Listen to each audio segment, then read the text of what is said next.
warahmatullahi wabarakatuh.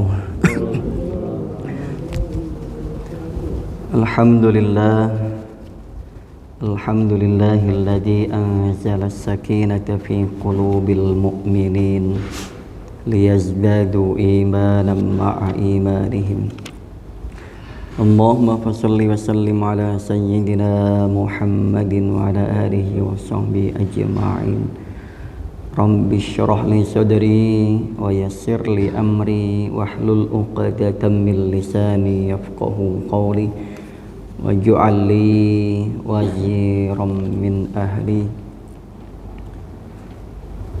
Qala Allah ta'ala fi kitabihil karim wa huwa asdaqul qailin. A'udzu billahi as-sami'il 'alim minasy syaithanir rajim. Wa qala rabbukum ud'uni astajib lakum. Qala Allah ta'ala aidan ud'u rabbakum tadarru'an wa khufyah innahu la yuhibbul mu'tadin. Qala Allah ta'ala fi ayatil ukhra qul ud'ullaha aw ud'ur rahman ayyama tad'u falahul asmaul husna. Qala Rasulullah sallallahu alaihi wa alihi wasallam ad-du'a mukhul ibadah. Sadaqallahul azim wa sadaqa rasuluhun nabiyul habibul karim wa nahnu ala dzalika minasy syahidin wasyakirin walhamdulillahi rabbil alamin. Fadilah wa adabud du'a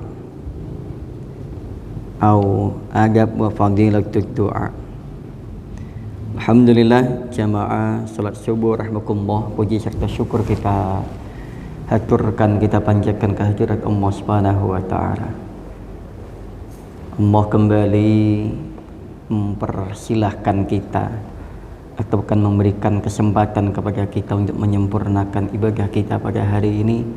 Terlebih pada pagi hari ini alhamdulillah kita diberikan kesehatan, sehat lahir, batin, jasmani, rohani, iman, Islam, mampu hadir ke masjid yang sekarang yang sehat saja belum tentu bisa. Ini lagi hujan, dingin. Ini kalau bahasa nafsu kita bilang enaknya bukan ke masjid, enaknya mah di rumah aja sambil mancal kemul. Itu bahasa nafsu kita. Tapi nafsu diciptakan bukan untuk taat kepada Allah Subhanahu wa taala. Ketika awal-awal diciptakannya nafsu, itu memang karakter membangkang sudah sejak lahir, istilahnya sudah sejak diciptakan. Ketika Allah sampaikan man ana wa man anta, siapa aku dan siapa kamu, nafsu bilang ana wa anta. Aku ya aku. Bahasa kasarnya kamu ya kamu, bahasanya begitu. Istilahnya nafsu itu adalah makhluk yang tidak tahu diri. Jadi orang-orang yang memperturutkan hawa nafsu maka bisa disebut orang yang tidak tahu diri dengan Tuhannya. Sebaliknya, orang yang takut kepada Allah, tidak mau memperturutkan hawa nafsunya, فَأَمَّا مَنْ خَافَ مَقَامَ رَبِّهِ وَنَهَى النَّفْسَ عَنِ الْهَوَى فَإِنَّ الْجَنَّةَ هِيَ الْمَأْوَى. Maka balasan terbaik bagi orang yang khafa maqama rabbih, takut akan kedudukan Allah Subhanahu wa taala, dan wanahan nafsa 'anil hawa, menahan diri dari hawa nafsunya, tidak mau memperturutkan hawa nafsunya, fa innal jannata hiyal ma'wa. Jemaah sekalian, alhamdulillah pagi hari ini kita termasuk orang-orang yang mampu mengendalikan nafsu kita sehingga kita mampu tundukkan dia untuk beribadah kepada Allah Subhanahu wa taala. Ini adalah orang-orang para pemenang. Salawat salam semoga senantiasa terlimpah curahkan kehadiran baginda Nabi besar Muhammad sallallahu alaihi wasallam. Allahumma shalli wa sallim wa barik alaihi. Laulal Muhammad ma khalaqtuka. Ini yang Allah sampaikan ketika pertama kalinya Nabi pertama kali yang Allah ciptakan, Nabi Adam alaihi salatu wassalam, bertaubat kepada Allah Subhanahu wa taala, taubatnya tidak diterima. Setelah penyesalan yang luar biasa, ternyata akhirnya Nabi Adam keingetan ada satu peristiwa atau satu kejadian, satu sebab yang menyebabkan beliau menyebut nama Muhammad.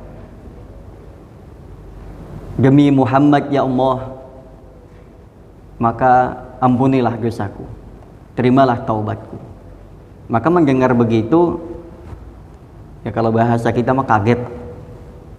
Dari mana engkau tahu Muhammad, sedangkan dia saja belum diciptakan?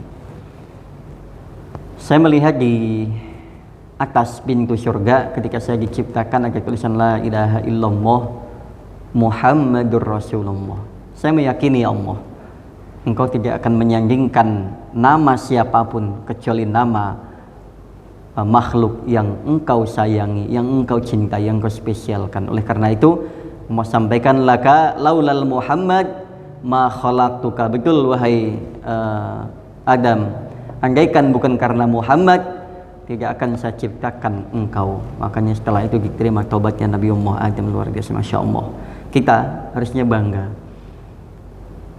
Nabi Adam diterima taubatnya ketika beliau hanya melihat namanya saja, dan istilahnya tidak ada kaitannya.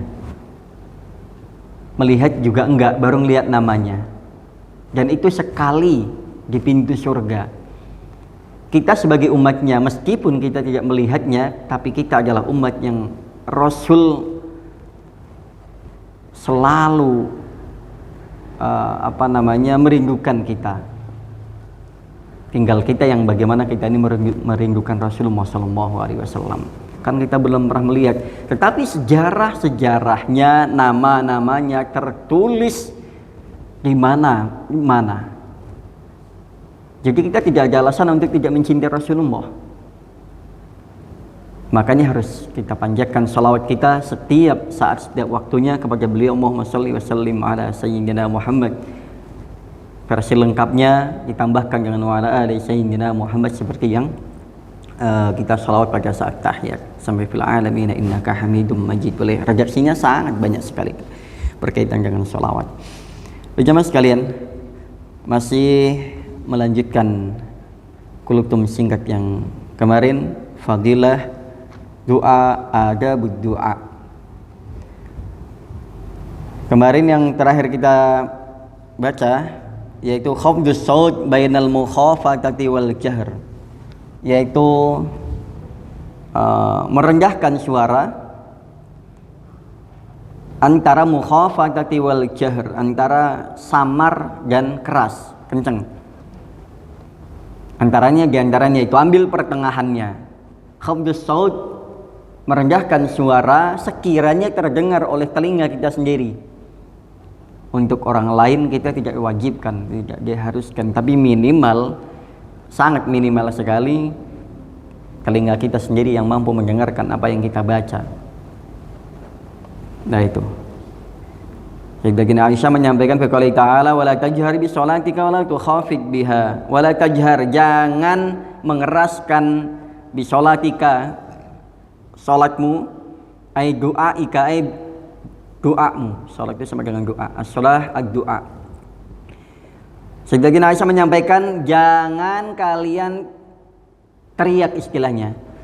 Jangan kalian kenceng ketika berdoa, suaranya keras. Tetapi wala tukhafid biha, tapi jangan terlalu samar banget.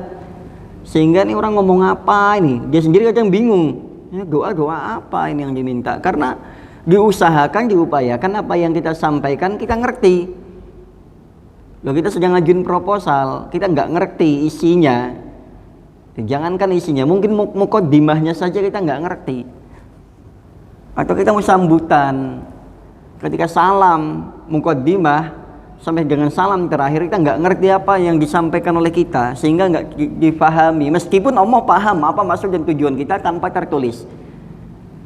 Tetapi ketika kita mengajukan satu kepentingan, keperluan, proposal istilahnya, ketika bahasanya mudah dimengerti dengan lugas, bahasanya sederhana, mudah dimengerti, pengirimnya siapa jelas, maksud dan tujuannya jelas, pengantarnya jelas, yang ditujukan untuk siapa jelas, maka ini akan terlebih memiliki orang dalam, istilahnya begitu. Siapa orang dalamnya? Adalah orang-orang yang dekat dengan Allah Subhanahu wa taala. Jangan nyelonong aja, kadang kita nggak kenal juga, pemerintahan nggak kenal, sampai dengan tingkat RT RW-nya nggak kenal, nyelonong aja. Kita masih perlu pengantar. Apakah dengan Allah perlu? Perlu. Rasul itu diutuskan sebagai pengantar, risalah itu pengantar, istilah katanya. Utusan. Makanya surat disebut dengan risalah. Surat. Makanya Rasul sebagai perantara antara Allah ke kita, ini adalah Rasul perantaranya. Maka kita perlu punya perantara, orang-orang yang dekat dengan Allah Subhanahu wa taala untuk mendoakan kita. Makanya adab-adab orang salafus saleh itu setiap ketemu sama orang selalu minta doa. Betul nggak Pak? Adabnya salafus saleh itu ketika ketemu, bahkan dengan orang istilah kasarannya bukan siapa-siapapun, itu minta doa. Doakan saya ya, ketemu doakan saya. Gimana Pak? Alhamdulillah, saya mohon doakan saya Pak, keluarga saya. Minta doanya ya. Bukan cuman kepada tokoh-tokoh agama saja. Setiap orang yang dijumpai, karena kita nggak tahu di antara kita siapa yang paling takwa, siapa yang paling dekat dengan Allah, siapa yang paling bagus ibadahnya. Karena terkadang orang dengan penampilan sederhana, tidak begitu mencolok di masyarakat, tetapi dia dekat dengan Allah Subhanahu wa taala. Salah satu contohnya yang sering kita dengarkan kisahnya adalah Uwais Al-Qarni, yang namanya begitu harum di langit, di bumi nggak terkenal dia siapa, tapi kemuliaannya didapatkan berkah mengabdi kepada ibunya, luar biasa, totalitas. Nah ini makanya ketika ketemu dengan siapapun, bukan menyampaikan keluh kesahnya, tetapi mohon doakan saya, mohon doakan. Dan masih banyak kisah-kisah inspiratif dari orang-orang tokoh-tokoh di masa lampau dan mungkin barangkali di sekitar kita. Ini jamaah sekalian, jadi suara kita ketika berdoa minimal terdengar oleh telinga kita sendiri. Yang berikutnya al-khamis Allah yatakallafa saja fi doa, yaitu tidak terkesan memaksa di dalam doa atau juga buru-buru. Di antaranya adalah ula Allah yujawizad da'awat al-ma'surah, yaitu tidak melewatkan doa maksurah. Doa maksurah itu kalau kita tahu doa yang redaksinya atau sumbernya berawal dari Rasulullah, namanya doa maksurah. Yang kita kenal doa maksurat pagi dan petang, itu sudah tingkat kesohihannya tinggi, sehingga doa itu mendekati ijabah. Kalau kita sudah diajarkan kalimatnya, contoh kita membuat apa gitu ya, sudah diajarkan teori berikut dengan prakteknya, kita lebih mudah Pak. Misalkan mau bikin CV, lamaran pekerjaan, oh ya saya harus mengawali dengan misalkan contoh kepada YTH, bapak siapa atau ibu pimpinan dan lain sebagainya. Terus juga diakhiri dengan permohonan rasa terima kasih apabila nanti saya bisa gabung dengan perusahaan dan lain sebagainya. Sama dengan kita mau mengajukan proposal dengan orang kita ada perlu dan lain sebagainya. Maka ketika kalimat-kalimat ini sudah terbiasa di telinga kita dan sudah sumbernya sudah valid, maka ini tingkat keijabahannya tinggi. Maka ketika kita berdoa jangan cuma Indonesia saja. Saya nggak hafal Arab kok, minimal Rabbana atina fid dunya hasanah deh begitu. Minimalnya. Ya kan doa bisa pakai apa aja, betul. Doa sih bisa pakai bahasa apa aja bisa, Allah paham. Tetapi Rasul mengajarkan lebih utama menggunakan bahasa Arab. Terus doa-doa yang bersumber dari Rasulullah. Kita kan banyakkan ngarangnya doanya ini, tapi ngarangnya lebih banyak, mintanya macam-macam. Kadang lebih banyak, kalau nggak bisa bahasa Indonesianya banyakin, seolah-olah Allah nggak paham. Ya Allah paham, tapi lebih utamanya nih yang mana? Menggunakan bahasa siapa? Gitu. Tidak melewatkan doa-doa maksurah, yaitu yang bersumber dari Rasulullah SAW. Fa innahu qad yata'adda fi du'aihi fa yas'alu ma la taqtadihi maslahah. Nah, ini yang ketika kita kemarin sama kita bahas yang namanya sampai melewati batas. Yang melewati batas adalah ketika kita berdoa ngarang sendiri dengan rejak sendiri, banyak susah dipahami, atau justru dia tidak ada ngambil dari doa-doa yang bersumber dari Rasulullah. Udah karangan dia sendiri aja semuanya. Bahasanya juga bahasa kita gitu. Nah ini, fa inna qad yata'adda fi du'aihi, sungguh kelewat batas. Fa yas'alu ma la taqtadihi maslahah, apalagi yang diminta adalah bukan bagian dari masalah kebaikan. Dia mintanya banyak untuk sendiri aja. Kita nggak boleh, terlebih kita ketika berada di depan dimintain tolong, maka kita juga harus paham bahasa-bahasanya, kalimah-kalimahnya, yang untuk sendiri bagaimana, yang untuk diri dan jamaah seperti apa, yang untuk diri dan keluarganya seperti apa. Jangan doa sendiri aja. Banyak yang doa-doa untuk sendiri aja. Perhatikan kalimahnya antara saya dengan kami. Nah, itu harus diperhatikan, harus bisa bahasanya. Makanya pentingnya juga mengetahui ilmu bahasa, terlebih bahasa Arab. Nah nih, malak taqtadihi maslaha, fama kullu ahadin yuhsinud du'a. Maka dianjurkan setiap seseorang itu yuhsinud du'a, membaguskan doanya. Penting. Kalau sudah bahasanya bagus, redaksinya bagus, tutur kata kalimahnya bagus, dilengkapi dengan adab-adab yang bagus, cara penyerahannya bagus, maka nerimanya juga enak. Minimalnya itu dibaca. Minimalnya itu dibaca. Nanti baru, oh iya, kalau bahasa kita kan orangnya pelupa. Kalau mau nggak pelupa.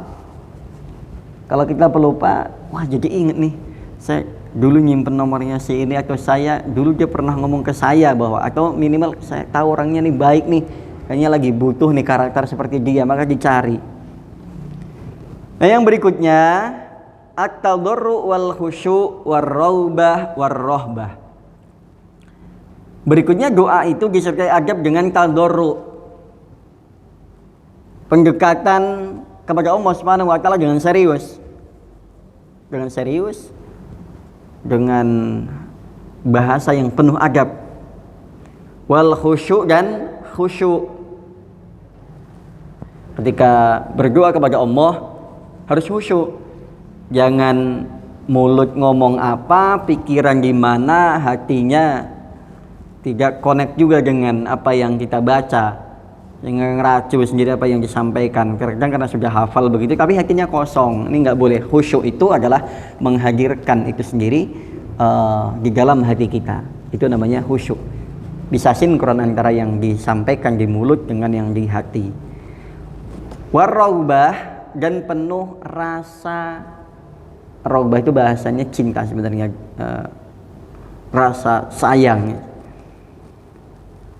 Ada rasa rindu kepada Allah ketika berdoa, warrahbah, dan juga rasa takut, rasa berharap, juga ada rasa takut.